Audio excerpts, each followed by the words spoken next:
Hi friends, simple recipe my favourite curry టమాటా వంకాయ ఆలుగడ్డ కర్రీ. చూడండి నేను ఎలా చేస్తాను. ఫ్రీడమ్ ఆయిల్, ఫస్ట్ కొంచెం ఆయిల్ వేయాలి.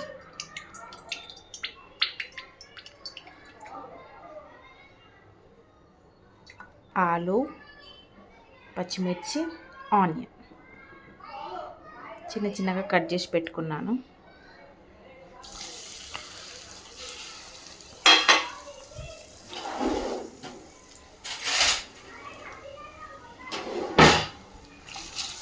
ఇంట్లో కొంచెం అల్లం ఎల్లిగడ్డ, కొంచెం పసుపు వేసుకోవాలి.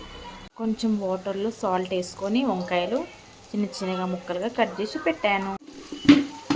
నెక్స్ట్ వంకాయ ముక్కలు వేసుకోండి.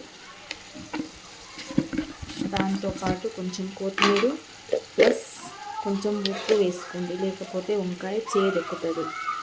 కొద్దిసేపు ఒక 5-10 మినిట్స్ మూత పెట్టి మగ్గిద్దాం.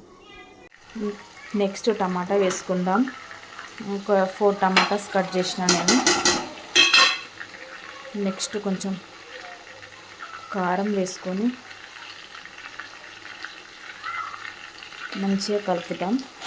ఇది కూడా కొంచెం మంచిగా టమాటా మెల్ట్ అయ్యే వరకు మగ్గిస్తాం. లాస్ట్కి కొంచెం ధనియాల పొడి వేసుకోవాలి. నేను ఇంట్లోనే ప్రిపేర్ చేసుకున్నాను. ఒకసారి కలుపుకుందాం. ఆల్మోస్ట్ కర్రీ అయిపోయినట్టే. దించేసుకుంటే వేడి వేడి వంకాయ ఆలుగడ్డ టమాటా కర్రీ రెడీ. ఇది చపాతీతో తింటే చాలా బాగుంటుంది.